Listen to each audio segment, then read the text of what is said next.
My name is Mariah. Today we're working on a drink called Kombucha. It is a fermented drink using a SCOBY, which is a symbiotic colony of bacteria and yeasts, affectionately known as a mother.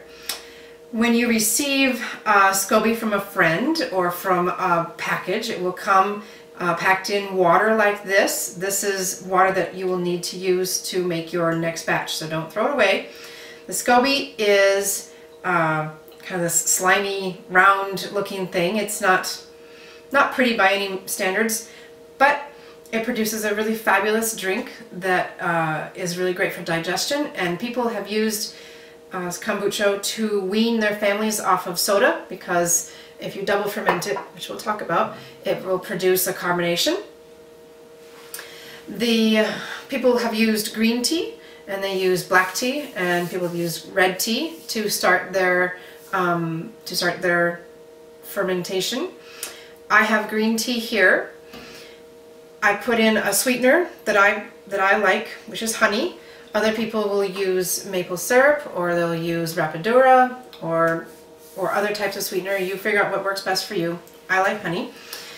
The ratios are 1/4 cup of sweetener to 1 quart of water, and you bring it up to a boil with your tea and your sweetener, stir it around, and then pull it back off so that it drops temperature back down to room temperature, so that you don't kill your SCOBY when you put it into your jar.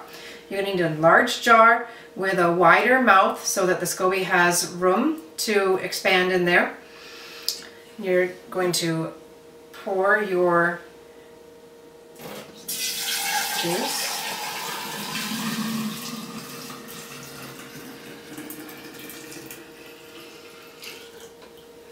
Pour your tea into there, and then you would put your SCOBY along with your juice. You have to have at least a 1/2 cup of juice. I just put the whole thing in, but you have to have at least 1/2 cup.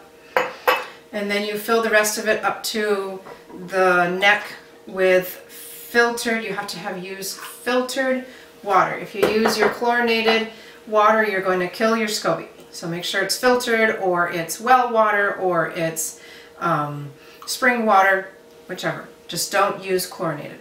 And then you cover it like this, and you put it in a warm spot for about 7 to 10 days, and you come back to it, and then you would do a double ferment if you want.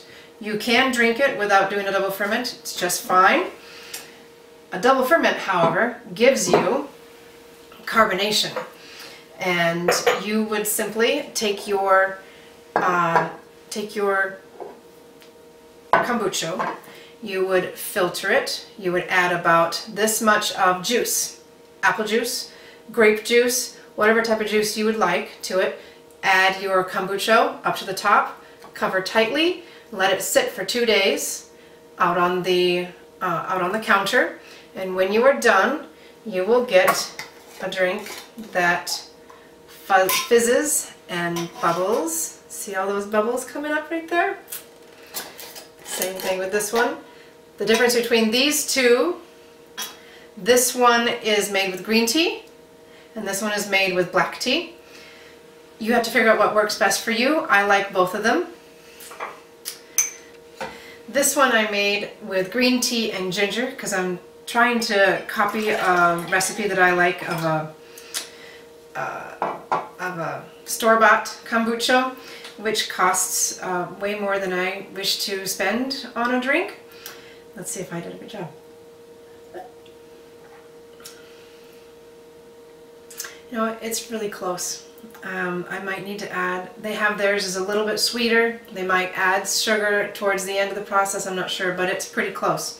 So what you need to do is experiment and use different teas, use different flavors, put in ginger if you want to, different things like that. The sky's the limit. Enjoy yourself and enjoy your kombucha.